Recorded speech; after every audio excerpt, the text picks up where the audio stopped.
My grandparents are from 4 different places. My grandpa's a Holocaust survivor. I've grown up travelling the world. So for me, culture and heritage and where people are from is the most interesting thing for me. Started feeding into that, and that's what I find most interesting. Identity. Yeah, where people are from, or where their grandparents are from, and what they do with it, and have they been. Because the world is such a shocker, and everyone's like shouting that they're in their own lane, and if you're not with us, then you're against us. Like everyone in their own camp says that. I like to look at it from a different perspective, where you can actually make it more of a casual chat, and it's not really that deep in the end unless you really want to make it deep. But in my world, it's not. Has anywhere surprised you in terms of the openness around sex and speaking about it, or have you noticed anywhere that is a bit more closed off than you initially thought? No one in the UK really likes talking about dating, and I know I like dress camp and outrageous, and like I'm so self-aware that I've just been raised in this really comfortable, amazing way that I feel so free, and I can dress and act and be me truly, that it's made me really good at my job and also with people. Like, you put me in a, like what you said before, you put me with a crackhead or you put me with Rihanna and I'll speak to them the same. I know I got raised as a third girl, and that bare people walk down the street and think he's a little gay.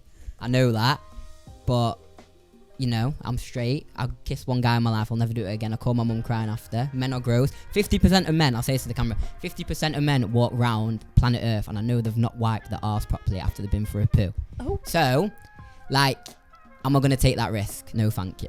Okay. I don't think I am either. So, my guest today is so cunty.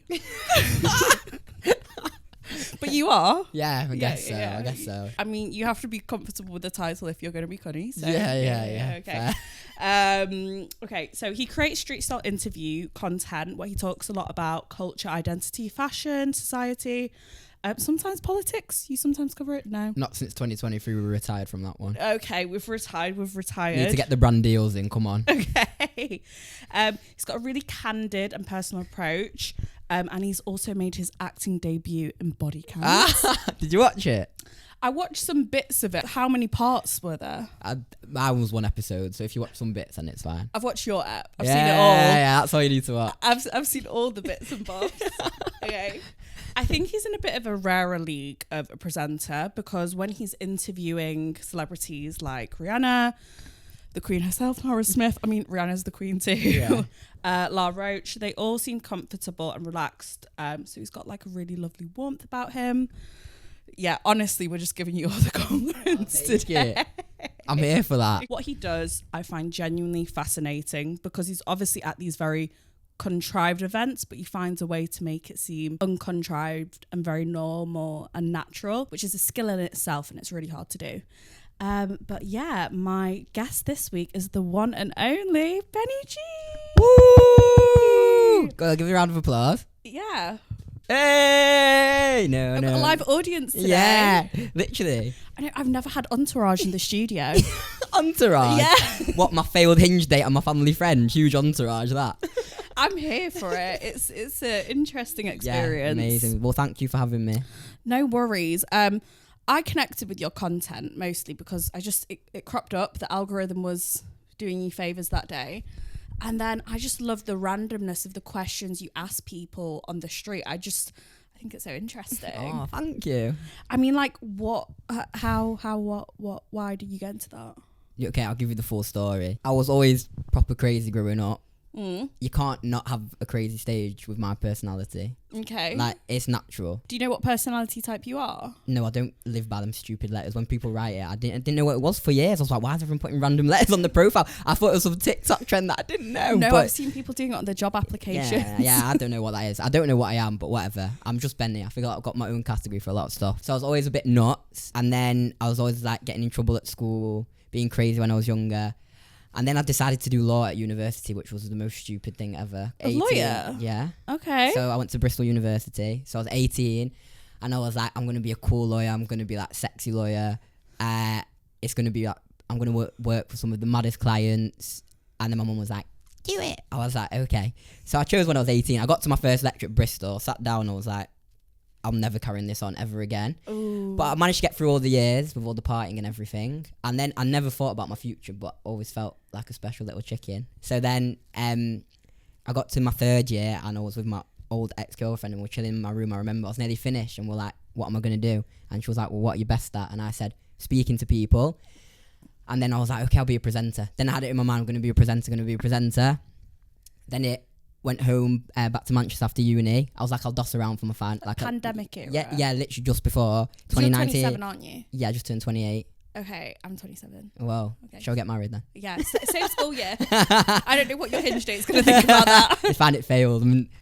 Love you. Okay, and then it was pandemic, just before the pandemic era, and I was like, okay, I'll just enjoy my last summer, and then I'll start working on YouTube. But then it became the pandemic. Everyone was just doing TikTok. I've still, even to this day, I'm like not a big scroller at all, so I didn't have TikTok for ages, and everyone was like using TikTok. I was like, what is this? I was just going under because I had bad mental anyway in COVID. I was actually a delivery driver for my family friend's business, and then I love that. Yeah, in my little Toyota. I think you'd be such a chatterbox though. Nah, I couldn't be arsed. Not when I'm going to Moston, I promise you. We always say to our mum and dad at home, like, if they misbehave, we'll put them in Moss Side care home. Which is like a really like not to be horrible, but like a rundown area in Manchester. Yeah, it's got a bit better now, I believe, but like from the 90s, it's got this crazy reputation. Yeah. But anyway, then it was COVID, so I was doing that, and then I started this YouTube channel when I was interviewing people only on Zoom, but no one was doing anything, so I got good people. I got like some Love Islanders. I got Judge Rinder, because he's Jewish like me, so it's like a family friend. I got some South African like sports people that are famous there, because my dad's South African, and it's a lot smaller, the community there, so they know each other. And it didn't really do very well. Moved to London, like I loved it so much. Got a full-time job, kept getting fired. I never lasted longer than 7 months. What was some of the jobs? Like first one, Gabs, what was my first one? Oh, I worked for a news company. Got fired after 2 months. Second one was like marketing, like it was a graphic design. I couldn't do it. So when they fired me, I was like, you're all plonkers. But actually, when I look back, I couldn't do any of the work that they asked anyway. So yeah, and then my third one was for a social media agency, and they still owe me $3,000. So if you're watching this, you willy heads, then you owe me $3,000. But then my friends started doing well on TikTok. Henry Rowley, who I love, who I went to uni with, who's amazing. What's his content? Like impressions. Okay, love that. And he said, you should do it. And then I was like, okay.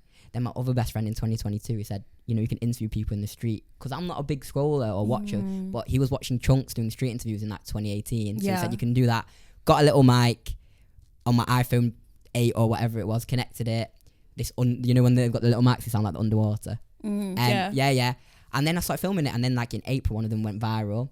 Started getting better equipment, and then one of them got 1.5 million views in Carnaby Street, and then it just started growing, and then that was it from there. Now I'm here, yeah. Interviewing has also like widened up for everyone, because I think podcasts, social media has really neutralized everything. Yeah.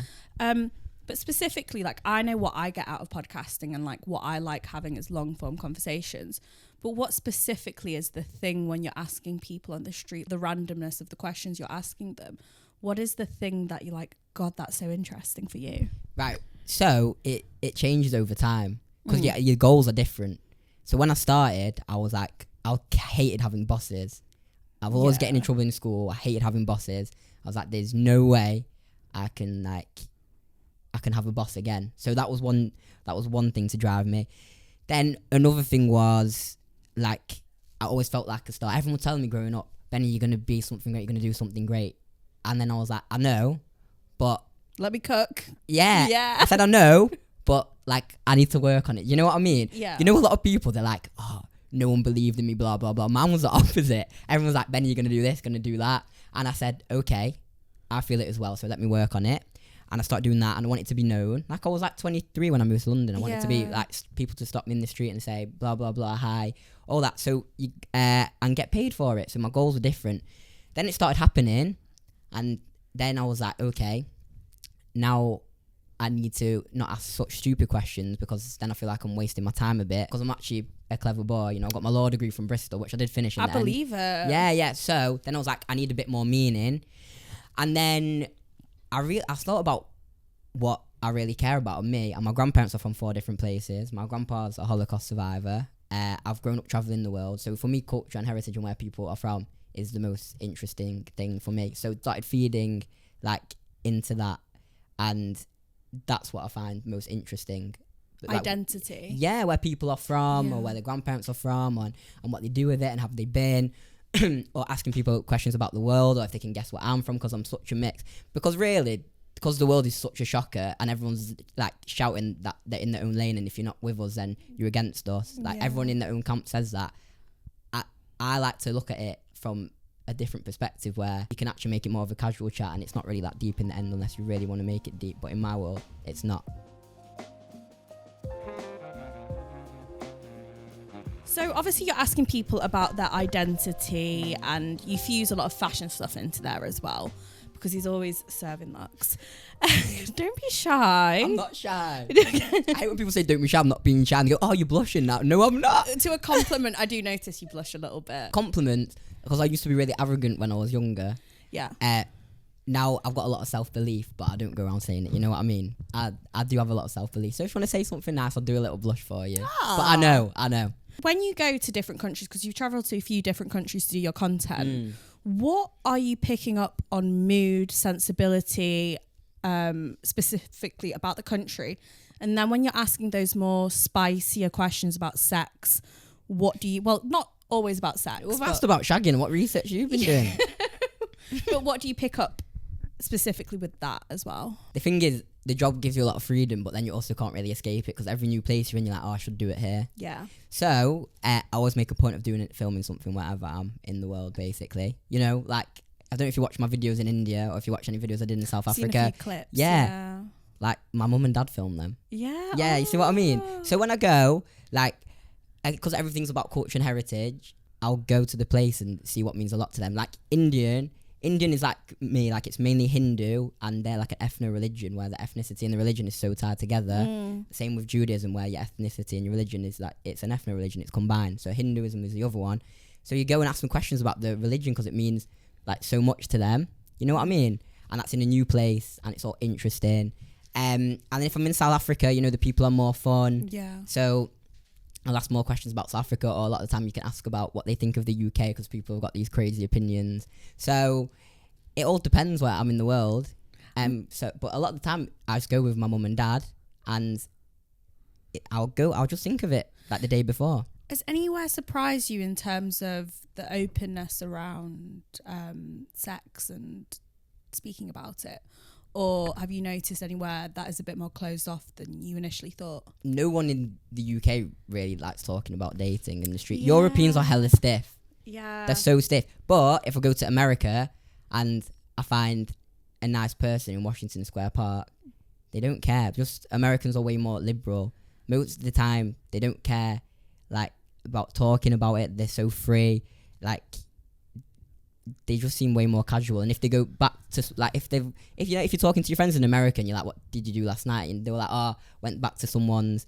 In the UK, people are hella stiff. Europeans are hella stiff. I found that as well. Yeah. But I think Europe's a bit of a funny one because it is quite fragmented in attitudes. Like, for example, in the UK, we are kind of frigid about conversations around sex.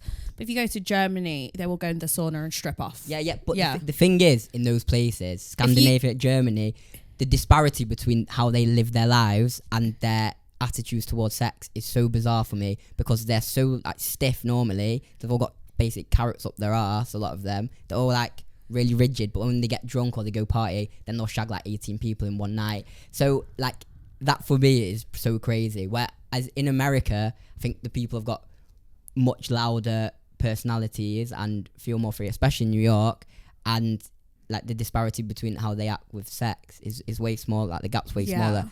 But the extremes of a European are like really, really much bigger. Well, I think it's interesting, like the disparity specifically in Europe, and then like obviously as you go out of like Europe and you find different ways people consume the word sex. But like, have you interviewed any Dutch people? Yeah. They are known as being the most like blunt people ever. Because I remember like when I grew up in like Switzerland and I lived in Amsterdam for a bit, like at first you're kind of a bit taken back by their bluntness, but then like you grow to like it. Like if you asked them like, oh, like when was the last time you had anal sex, they'd be like, last Tuesday. And they'd walk off and be like, I hope you got something good. I didn't know that. I mean, is that not what you found, or not like, the thing is, I've not done my interviews in European places so much. Go to the Netherlands. Yeah, but like I went for a work trip, but I don't even really book to go there. My family, we don't really do Europe trips. Yeah. They like to go to places that are new to them. Yeah. Or that is home, like South Africa. You know what I mean? Yeah. But I can't even remember the last time me, mum, and dad all went to Europe. I did some interviews in Copenhagen, I think, in 2023, and just everyone was so stiff. It was like I found it so hard when I'm standing like a plonker in the street and no one is answering any questions, and also they're so shy when they speak. It really drives me mad. They're very tall as well. Yeah. I don't know. But like, yeah, they are kind of like quite rigid in terms of their, I don't know, openness to speak about certain things. Yeah, this is why I found my place in New York, because I feel like everyone's like a Benny. Yeah. And they'll speak their mind and they feel free, and they've moved there. A lot of them have moved there for a purpose. And because you can't really afford a nice place to live, everyone's just outside all the time. You know what? Even Benny sounds quite New York, like bennyjeee. Like it does. Yeah, it's great. I mean, I want to dive into your background a little bit, because that does center around your content, as you've said. And you've gone up to people and you've asked, like, can you guess like where I'm from ethnically? Can you guess my sexuality? So like, just to like dial it back to growing up, you're part South African. I know you've got like a bit of Jewish heritage in you. Anything else? Okay, so I'm fully Jewish, so that's my ethnicity. Mazel tov. Thank you. Coming to my bar mitzvah, yeah.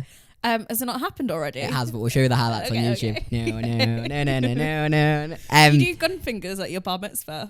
You can do what you want. You can do what you want if your mum's paid for it, I guess. Skanking out. So, and then one grandpa, the Holocaust survivor from Poland, he married a lady from Manchester who's my nana, if you've seen her, if you've done the research. She turned some looks out too. Yeah, yep. That's where we get it from, I think. And then my grandpa is Lithuanian, and then his wife was born in South Africa, but her family are also Lithuanian. So that's the full mix, and my dad was raised in South Africa, and my mum was raised in the UK. So no one's ever going to guess correctly? No. That's why I save money, innit? Hey, and like that. So my parents have been together. Firstly, my grandpa, he's like the patriarch of the family. He died a couple of years ago, but don't say you're sorry, because it's fine, because he had the best life ever. He died at 96. He's a survivor from World War II. He married a sexy lady, travelled the world, had three amazing grandkids that he was obsessed with. So that was a whole victory story in the end. So we always had him. So because of him, it makes you feel like you want to do something special, because he had a special life. Then my parents have been together since they were 20, and they're now 57, and they're really in love. And then I've got my two sisters. So both. They're both your Yeah, so I basically got raised as like a third girl. Oh. So because of that stability, and then the Jewish love, like culturally, Jewish families are very loving and nurturing, and it's very unconditional love. Like, we'll love you no matter what you want to do. Yeah. That's a really special part about it. So because of all that, I've grown up feeling very free. So you can literally say what you want to me and it won't affect me, but I'm so self-aware. Like, I know I got raised as a third girl, and that bare people walk down the street and think he's a little gay. I know that. But, you know, I'm straight. I kissed one guy in my life. I'll never do it again. I call my mum crying after. Men are gross. 50% of men, I'll say this to the camera, 50% of men walk round planet Earth, and I know they've not wiped their arse properly after they've been for a poo. Oh. So, like, am I going to take that risk? No, thank you. Okay. I don't think I am either. Yeah, exactly. So yeah, and then, like, you know, I'm little, and I know I like dress camp and outrageous, and like, I'm so self-aware that I've just been raised in this really comfortable, amazing way that I feel so free, and I can dress and act and be me truly, that it's made me really good at my job and also with people. Like, you put me in what you said before. You put me with a crackhead or you put me with Rihanna, and I'll speak to them the same. Yeah, I think actually, like, when you look at people who are speakers or presenters, or they're in a job where they basically have to connect with lots of people, they have obviously not like probably like the copy and paste background you have, but they have this time in their life or this upbringing where they've had to, you know, cross different cultures, cross different, you know, thought patterns, or just basically, like, they call it like code switching a lot. And if you have that, I think basically you have a very more compassionate understanding for people are different, for example. And then I guess, like, if you've been raised in this family that has so many different, you know, cultures and ties to different places, you're obviously going to be more comfortable with maybe like playing around with fashion, or even if you did, like, you know, played around with your sexuality, which you said, like, I'm straight, you know, you feel more comfortable with that. Literally, like, the people that I identify most with are like these camp icons from like the 70s, like, and 60s, like Mick Jagger, David Bowie, you know. I'm like, that's me. But then H Styles, I don't really listen to him, but I do, like, we love him because he's from Manchester. Yeah, Gabby's friends with him, actually. She can tell you about him after. He worked at the bakery. Yeah, Holmes Chapel. Yeah. But like, I prefer like the old ones. They even seem to me more freer than Harry, because like the way I grew up is similar to him. I was so hectic, you know what I mean? Yeah. And then it's mixed with like the Mancunian attitude. So being from Manchester, it gives you like this confidence and this attitude to life that everything's gonna just be all right. It's like whatever, you know what I mean?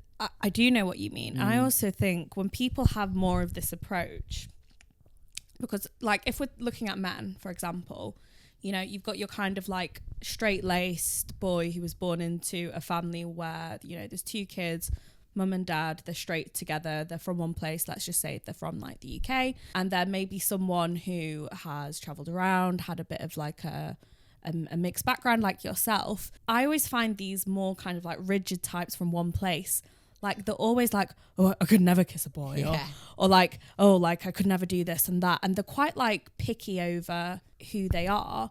But for example, like, if you're from like that mixed background, I actually think the comfortability, is that the right word? It's more masculine. Hey, no way. So I'll be your bodyguard then. Yeah, exactly. I have been going gym, to be fair. Okay, yes. We'll show those biceps off later. I'm dead. For example, like, if you go into a gay club, that is a really good test to see what type of like man you're with, if you're with like a straight man. Because if he goes into the gay club and he's like, oh my God, all these men are coming on to me, like, what do you think you're doing? You're in a gay club. Of course they are.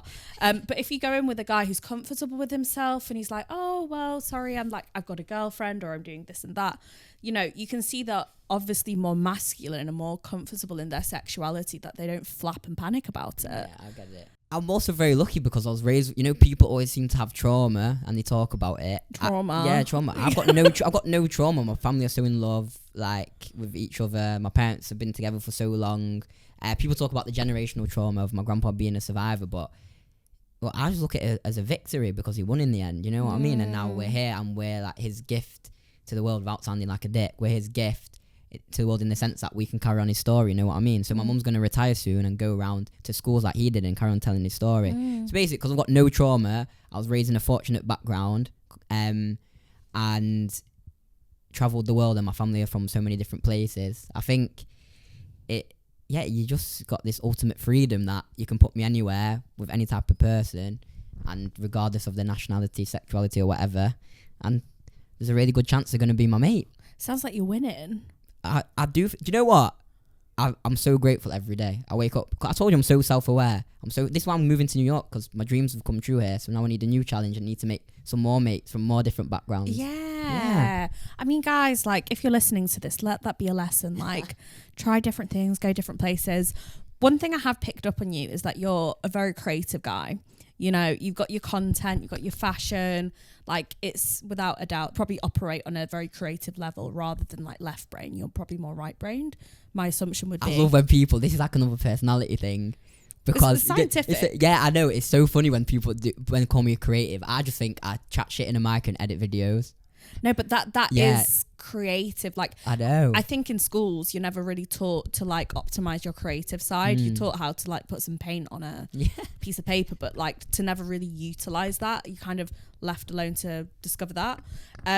But obviously, like when you're creative, you can like appreciate lots of different things. You can like appreciate different backgrounds, as we said. And one thing for myself is that because I'm a creative person, when it comes to attraction and I'm observing, you know, like what I'm attracted to, what I respond to, type is never really a thing for me, or how people Amen, look. sister. Amen. Literally. Yeah, so like, You know that Ray Sherman song? I ain't got no type. Bad bitches is the only thing that I... Do you know that song? No. Okay, I'll play it for you after. Okay. Yeah. It's for you as well. You'll be doing an interview for him soon. Yeah. What is the thing that like pulls you in terms of attraction if you're more inclined that way? Ooh. This is the big thing that everyone that I've been with has look really different, but I've realised that my type probably is ethnic body, brunette, Okay. with a big bum. Big batty. Yeah. Yeah. Because I didn't think I had a type, but then especially when I got to America, I was sending my manager, she's like my best mate, I was sending her pictures of the girls I've been going out with, and she was like, you've definitely got a type, which I didn't think I had. There's a common thread. There is a common thread. But me, my thing is, because I talk so much, you're probably the same. When you go out with someone, even if they are 10 out of 10, when you sit with them, and if you were just talking to them and they are acting like a prop on the chair, it's my worst nightmare. I need something back. That's why I way prefer dating in America. We need time off. Like, we need time off from chatting. I like, know. You want someone to take the reins once in a while. Literally. So, I need someone I've really realised that can match my personality and my chat. That's why I've found it hard to come back to UK and go on dates. I want to go on dates with anyone. To find a banging personality and someone great looking in the UK is way harder than it is in America. So is attraction something more visceral and initial for you? Or would you say it's more on the part of it being a deeper, more like, I need to analyse this person type of thing? Thing is, I never go into anything because I'm not looking for anything. Fuck boy. Yeah. No. Cute boy. Call me cute. Right. So I'm not looking for anything, but you don't know what's going to happen, right? Like the last 2 girls I've dated, I was never looking for anything. And then I became really obsessed with them both. You know what I mean? But I wasn't looking, but it happened. And then when you are obsessed with someone, then you tend to stop looking elsewhere. But now I'm moving to a new place in March, so my attitude is going to be a bit different. It's going to be more like, I'm here to have fun, you know what I mean? Cute boy. Cute boy. Interesting rebranding of fuckboy. No, I don't think you're a fuckboy. But like, I think attraction is more something for me. Like, I'm not really, because of my background, like obviously when I was a stripper, like physical attraction means jack shit to me. Like, I can be very drawn in physically by someone for 30 seconds, and then when they start speaking, the way they move their body, like the things they're interested in, So start like doing the robot or something. like the kind of conversations they're having, their body language, those are all things I take cue on, you know, like Fair. all those other things, rather than physical attraction. I can't really say like specifically. Maybe. What are you looking for? Are you looking to settle down? Or are you just open to it? Like, if it's the right person to Yeah. settle down, then absolutely. Sometimes I think I should have a contingency plan if I don't meet that person. Yeah. Just have the baby on my own and do it all Fair. myself. So I'm in Well, control of that. when you're already open to it, I think your standards are way higher. I just don't have time for bad, Fairs. normal sex. Like, do you know what I mean? Like, so many men are like, yeah, I can find you like physically gorgeous, like on the night out, but like when I go home, you're just gonna plank on me like a piece of wood. Like, what is that shit? Like, I don't want to do that. Innit? You don't need to get the carpenter in. Like, how often are you gonna meet a man who can like give you this really rich, explosive feeling? Like, it's not often, because they're pre-programmed by the porn, so they're not gonna be able to give that to you. Also, it's so much harder to find an amazing guy than it is to find an amazing girl. You think so? I know so. Girls are such amazing creatures. Well, they're raised to be perceptive, and I don't feel you're different. You're a special little. I know. Yeah. So that's why I've got so many girl mates as Yeah. well. So I know that, but they confide in me, and I just know because, like I said, I'm so self-aware and aware of other people. Like a lot of the time, they're going to be let down by a straight guy.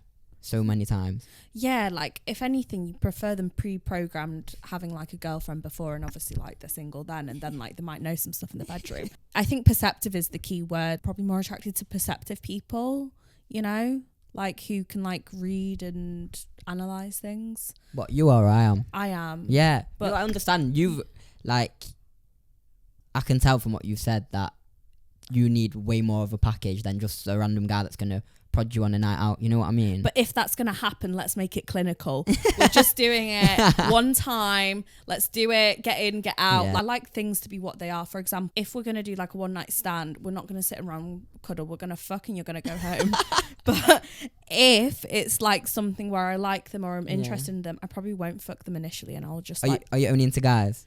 I think so, yeah. Fairs. Yeah. I think women are beautiful, and I think they are the more aesthetically pleasing gender. Yeah. But like, unfortunately, I do like people with willies. I think also a good-looking girl is objectively beautiful, and guys will be like, yeah, she's really hot. But girls have their own individual types as well. Yeah. So they're so much like, so it's so condensed down, because someone will find like, I don't know, 6 foot like tall guy, Jacob Elordi, like their dream. Yeah, like, exactly what I'm saying. But then someone else will find, I don't know, like camp icon, I don't know, like Prince or something. You know what I mean? Because girls have such different types, so they've already got that. Then to find someone within their type that they find so amazing and they connect with, and that is not going to let them down, I think that is a big challenge for girls. And I think like most people, most women, I think the one thing they actually really crave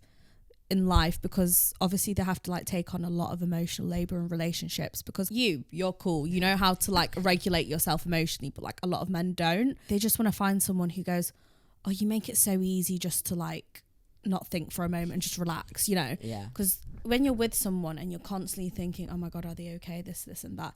And when you're with someone who just like doesn't make you constantly question yourself or constantly think about, you know, like, how is this relationship? What is it like? He's not doing what he should be doing. You know, that is all pointless stuff that you don't want to be dealing with. Obviously. I know, but it sounds like I know you have a lot less trouble than me. How? Well, like, I don't know. Again, like, I'm into girlies, and it's so easy to find an amazing girlie that compared to finding a really amazing guy. So, and I don't really get attached easily. I think I've only liked 3 girls in my whole life. If it's bad, is it bad? Like, am I down bad? Yeah, I do get proper obsessed with her. Oh, God. Yeah. I'm not even going to tell you about the last one, because obviously she doesn't deserve any airtime at all. Did she like break your heart? She didn't break my heart, but I left to New York and it didn't really end. Yeah. So it was just a bit of a stupid situation. I've never been in that before. It was but maybe a crack in the heart. No, I was really sad, but then I got over it, whatever. Yeah, I do get proper obsessed, really obsessed. But I've found, except for the last one, each time I've hit a wall after like 7-8 months, and then I'm not so into them anymore. What's the end goal for you? Like, do you have that in a relationship? Are you thinking like marriage and kids and stuff? Or are you thinking just, I like you, I want to spend time with you? Yeah, I want to spend time. But then if you're really into them, because I find it so hard to be into a girl, when I do meet the one I'm into, I do get proper obsessed, and I see them loads and loads and loads. And for the last one, for the first time in my life, not in my life, the first time in 7 years, which is basically my adult life, I would have made her my girlfriend if I didn't leave, but I had to leave to America, you know what I mean? Got to pursue the dreams, baby. Do you know what? I'll say this happily. bennyjeee comes over anyone that I fancy or I'm into. And my dreams need to come true. Because I can't be on my deathbed and be like, oh, I didn't try that, or this didn't happen. That's why I got to leave, you know what I mean? I actually think people who are, you know, very adamant on pursuing their dreams above anything else, especially if you're like our age, where you're just kind of like putting your life together, they're actually more orientated on creating like a better unit or family unit or kind of like unit for them to like have beyond their dreams, rather than people who just get married really young and have babies. Because I think you want to take time to build your success. You want to have those foundations. You want to have that fulfillment.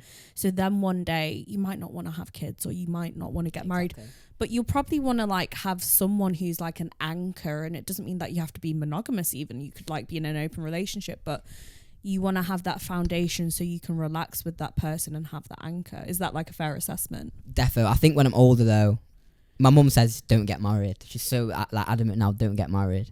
I'm not gonna probably marry within my religion, but she's okay with that. My whole family's okay with that. Jewish. Yeah. Yeah. But they don't care. Look, this is what I've been saying to my friends. I think I will meet that person in America, because I find it really hard to find. I think in the 4.5 years I've lived here, in London, I've only really connected with 2 girls. It is hard to connect with people in London because it's like they're new out of the factory, you know, because we have such like a conveyor belt in the UK of like, you go to your like high school or your school like in your little village, and then you kind of like go to uni, then you move to the city, to London or another city like Bristol or Manchester or something, and then you all kind of have these corporate jobs, and you do your recruitment or you do your little marketing job, and then you just connect over like if you like to go to High Rocks or CrossFit and stuff. So boring. Yeah, I can see why you like. I'm such a unique. I know I'm a very unique person. So for me to meet someone that I'm like, whoa, you're really amazing, and to find them attractive, that is a really hard mix for me to find. But I think I will find my potential wife in America, because they're way more fun and like way better looking, because they've got all the Latina baddies. Latina baddies. Yeah, no. Latina baddies, if you're watching this, I love you so much. I'll see you March 17th. No. I do know quite a nice Latina baddie in London. Oh, but I'm leaving. I know. I'll have to show her your picture before we leave. Yeah. We'll have a cute boy scenario. Fuck boy or cute boy? Cute boy. Cute boy. I don't swear. Why have you like rebranded it as cute boy? Because I'm literally like, I'm probably the height of the average UK woman. I'm a camp prince. All these things that I associate with men, I don't associate with myself. I just make it nice and cute, you know what I mean? I'm very like, non-threatening. Yeah. You know what I mean? You're very warm. Yeah, exactly. So all these terms that I associate with these like men that stink of beer and on steroids and like, and they're like shagging girls and being grim to them after and like blocking them. I never do any of that stuff. You know what I mean? You know, like Sim's character, you had to have the colour above your head. I would say you're like an orange with like a yellow ombre on the outside. What though? Like Terry's chocolate orange, basically. No, but like your colour, like your energy. Well, is that a good one? Yeah, because it's like orange, which is fun, warm, and then the yellow is like sunshine on the outside. Oh, thank you. It's a compliment. I'll take it. Blush. I love it. So we've kind of spoken about like what you're attracted to, what you fancy, and your background, and like all the kind of like Piers Morgan life story stuff. But we're going to move on to fashion now, and like kind of how that feeds into the attraction and like what you fancy. We know you love a Latina, but like as someone who's quite expressive in your own fashion, I mean, we have a look today, don't we? You can show the camera. The necklace as well. My grandma. I need to stay in the frame. I love that. This is my casual wear. But and you've not given me your like full piece. I swear, because I've known my style so well for I'd say about 6 years, everything that I own I know is iconic, and it can go from me feeling casual in it to smart and posh. That's been curated over 6 years. I've got rid of all the shite that I don't wear anymore. It does take time to curate like what you're comfortable with. Exactly. So imagine that you have gone on a date with someone and you are like, God, this person is so hot. They are so attractive, like the sexiest person I've ever met in my life. And you go back to theirs and you know it's about to go down, Benny. Yeah. Like it is about to, like something's going down. And then you go into the bathroom to freshen up, and they're going to like be in the bedroom when you get back and stuff. If they're standing by the bed, like what's like the thing you'd want to see them in the most, and what's the thing that you would like least want to see them in the most? What would give you the ick? For me, like the ick would be seeing like a grown man in just jeans and doing that Debbie Ryan face next to the bed. What's the Debbie Ryan face? Oh, can someone Google it quickly? Like Debbie Ryan meme face. Yeah. Let me. Okay. Like they kind of have the hands in their pocket and they're like, Oh, okay. I yeah. get But you need to see the meme to understand. it. Okay. And then Show me Lexi. like, Oh, yeah. Oh, that's a bit creepy, that. insert the picture. Yeah. Or just Yeah. a man in his t-shirt and his willy out. I can't do that. Sorry. I can't. Like Okay. Winnie the Pooh. Yeah, fairs. Okay, so you need what I'd find the hottest and what would I'd find the Like- least hot. Yummy, let me get in there. Yeah. And like, oh God, I need to book a cab and go home. So sorry, my cat died. Oh my days. Okay, that's a really good question. That's the best question of You the can day. take it to the streets. Yeah. Thing is, if they're so hot, they really get massive preferential treatment. Like one girl I dated was really hot. I won't say she dressed particularly well, but she was so sexy. fire. You know what I'm talking about. She's so fire, but her clothes was so. But her clothes were so like she wasn't like really that stylish, but because she looked so beautiful in it, it didn't really matter to me. That's a crazy question. What would be my ideal? Okay, I think my ideal is just no clothes. Naked. Might as well just get into it. Yeah. I hate the faffing about. You know when you go back to someone's and that they're still in the clothes, and then you're like on the bed talking. You do like 3 minutes of chat before you start kissing them. Do you know that? And it's so stupid what you talk about before. Cause You're not into like a 3-piece lingerie set. I don't know because I take it off anyway. I remember this girl used to come see me and wear sexy underwear. I was like, thank you for wearing it. I'm very grateful. But I'm going to take it off now. Okay. You know what I mean? So I need, again, like, I'm very straightforward. I'm from Manchester. That's Let's another get to proper it. like, you know, we know The what we're best here thing for. you can wear in the sheets, love, is Chanel No. 5. Let's go. Exactly. Yeah. I swear, if I walked out and they were fully naked, and they're so hot, I'd be like, I love you. But the I would ick. love bomb. But the ick. Oh, the ick. Like, what's making you get in the taxi and be like, I need to fuck off out Oh of here? my God. Yeah. I'm really like, that's a good one. Okay, it's not even what they're wearing. I'm so OCD. Like, I'm OCD clean because my great grandparents are first cousins. So Yeah. I'm a bit inbred. Oh. So with Okay. Yeah. So I with didn't know that. Yeah, there you go. My research fell short there. It's not really great to say online. Okay. Okay. But you can put it in, of course. Right. But obviously when you like are with someone that's got similar gene pool to you, it's much harder to filter out health problems, both mental and physical. So my family on my dad's side have got severe OCD. So my OCD is with cleanliness. Okay. This is the generational trauma. Yeah. Okay. I swear, there are some things that I can't hack. They can wear whatever they want naked. If they've got BO, I'll go like underpants. I'll go crazy. It's fine. You're my mate. Okay. But depending on how bad the BO is the level of friendship we'll be at. Nah, I'm joking. Love you. Nah, okay. If they've got BO, I'll say to Gabby, like, Gabby's like my little sister, right? So many times I said to Gabby, she was really hot, but she has BO, bad breath, another thing I hate. Yeah. When someone goes to bed without brushing their teeth, I hate. If their feet smell bad, I hate. And also if they have poor nunny hygiene, I really hate. Yeah, just a little femme fresh before we... But some people don't. Yeah. And I understand, like, everyone's different. But I just know that some people aren't hygienic in the sense that I'm hygienic. I mean, it sounds like you're more akin to senses rather than clothes. It sounds like you don't really give a shit about the clothes. It's more the... Yeah. Let me tell you now, like, fashion, if I'm obsessed with them and they are really hot and they make me laugh or they are got a beautiful presence and aura, even if they are coming in full prime Arnie and I know I can introduce them to my friends and they'll love them and my family, I'd be obsessed with them. I really don't mind. That's a good way to be because you're more attracted to like the soul and like maybe the body, but like who they are. Yeah. But I swear you can give me whoever like you give me Bella Hadid and she stinks of BO and her breath's awful. I swear I'm out the door. I'll be like, all right, you're back to Victoria's Secret. I'm going home to Notting Hill. Well, funny you mentioned Bella Hadid because we actually have a segment that we're going to do and that's based off her. Is it? But it's like kind of intertwined with, you know, like fashion because obviously you do a lot of fashion content.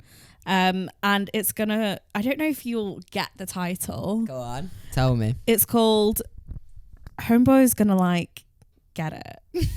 What does that mean? You don't. Oh, you've not watched the video. Okay, she knows. Is it a viral thing? I have heard of it. So there's this viral video where a few years ago Bella Hadid was doing this content with this guy who's really into sneakers, and she's referencing what she'd want her partner to wear in terms of sneakers. I've seen this. And then she's showing off some Nike Air Max or something. Yeah. And then she goes, homeboy pulls these out, he's gonna like get it. Fair. So I'm gonna run through some fashion trends or some fashion faux pas, and you're gonna tell me if homeboy gets it or if homeboy isn't getting it. Let's do it. Okay. 2016 is having a big moment right now. Skinny jeans from 2016.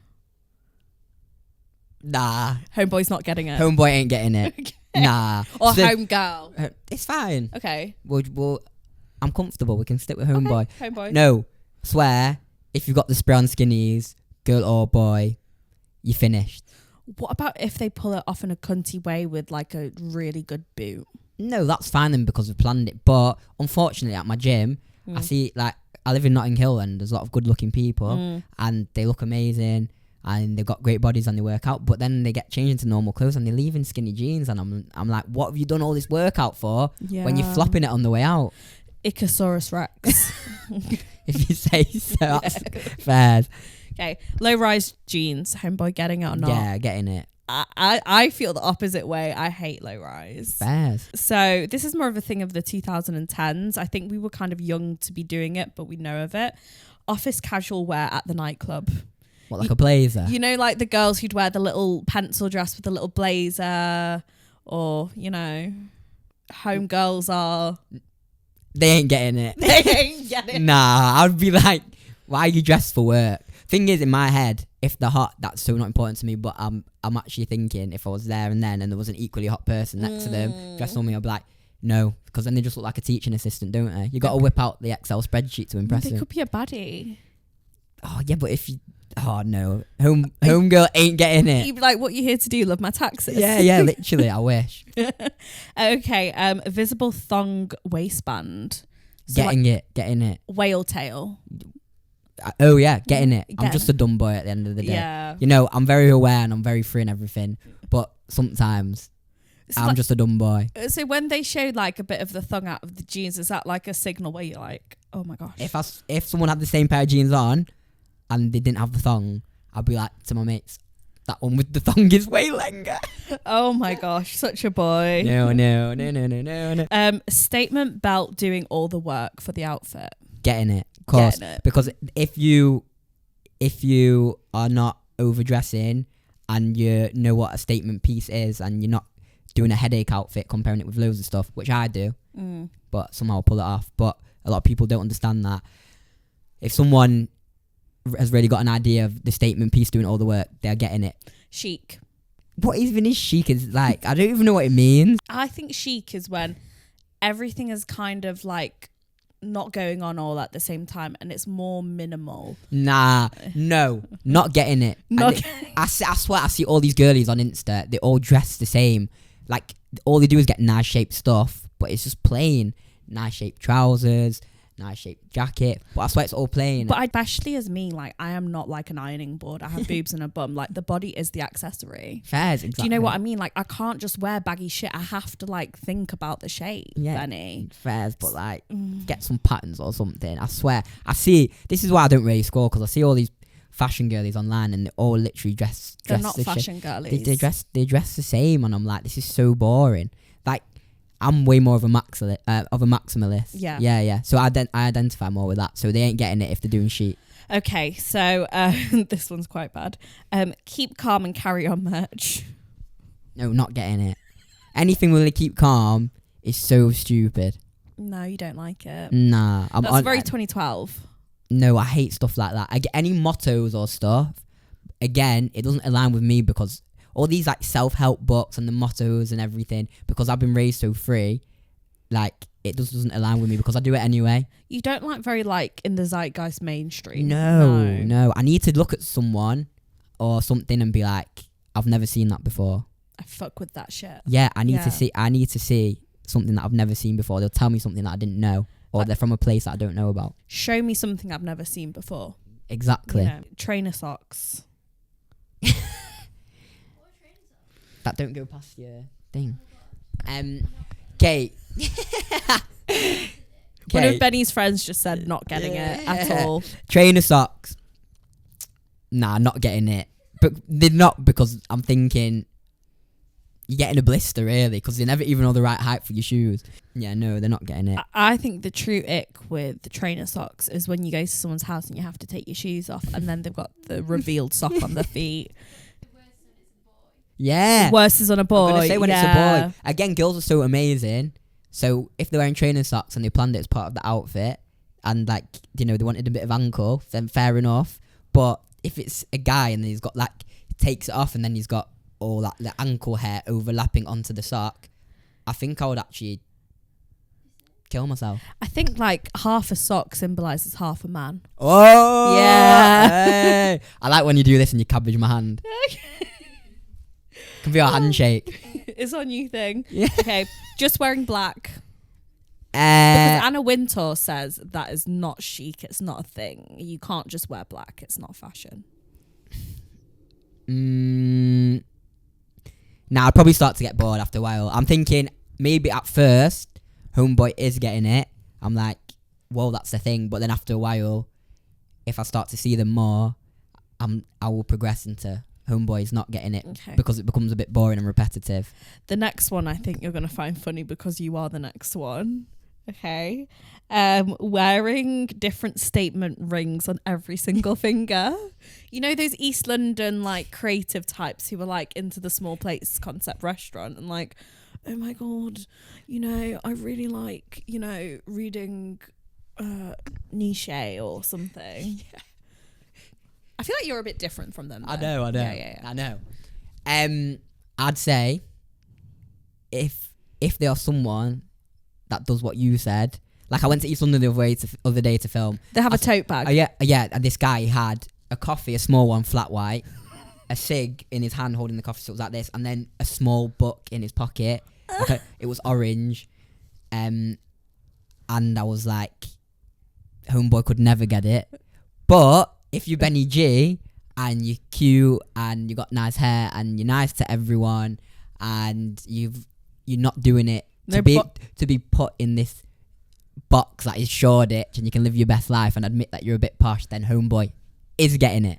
It's called performative male, actually. It has a name. I've seen. I know. It is very performative. You just want to be seen reading this book with your rings. I know. I'm so glad that you realise what I am. I get you, babe. And you're like me, where you can look at these things and you can see that people love to be in their little box and they love trying to be different, but in so hard that they're trying to be different, it actually makes them all the same. Like the East London guys with the books and the coffee and the cigs and all that. But it is really hard, like, in terms of, like, to, like, for example, you do content, right? And then there's a certain amount of what you have to do to package yourself up to make yourself consumable to people. And, like, it's a really hard balance of being someone who doesn't really want to be packaged up and labelled versus, like, having to make money, right? That's, like, a really hard balance. Whoa, man. That's not my problem. Really not? Okay. No.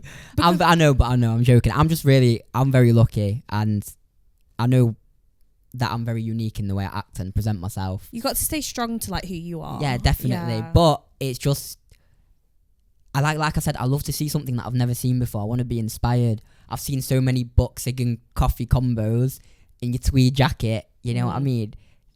But if it makes them happy, then I'm never a hater, so they can go for it. But for me to look at someone and be like, you're well cool, then that's what makes me happy.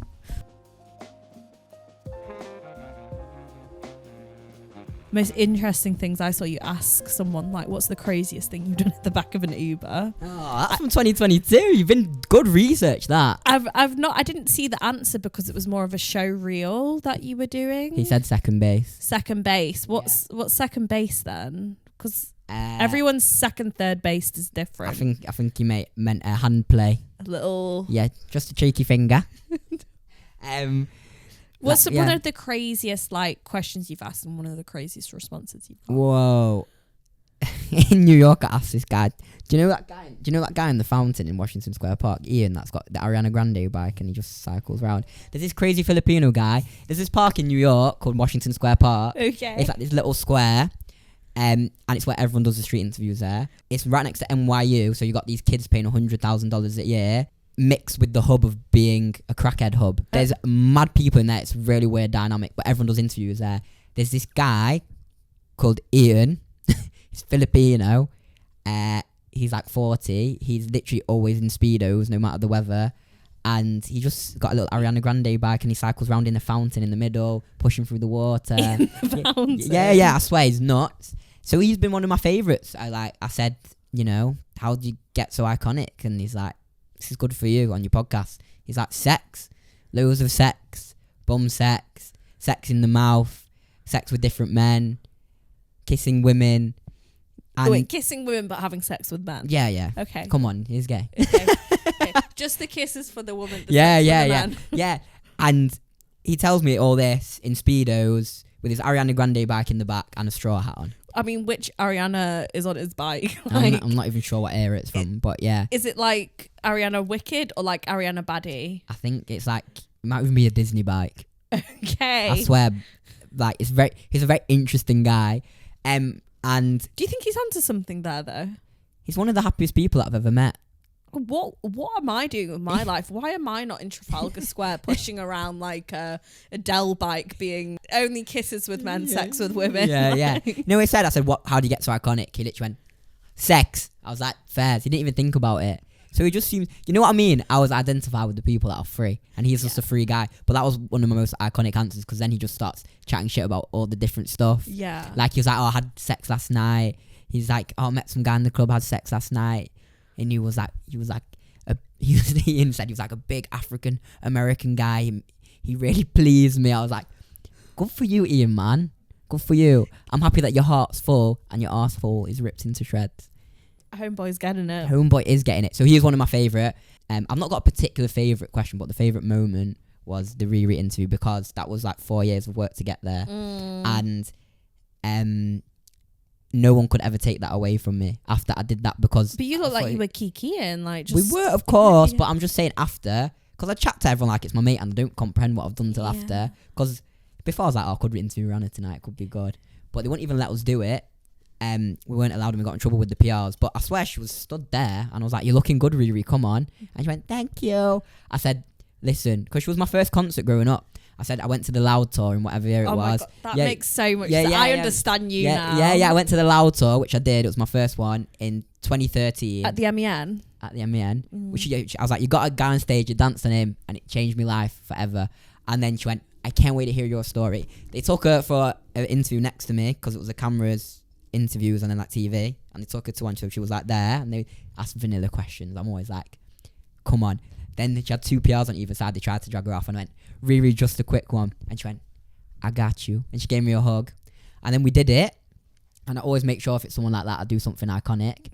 So I was like, I'm going to sing to her. So I was like, imagine when you were starting your career and hey, Mr. DJ, come on the replay came out. Could you imagine having a fashion empire till then?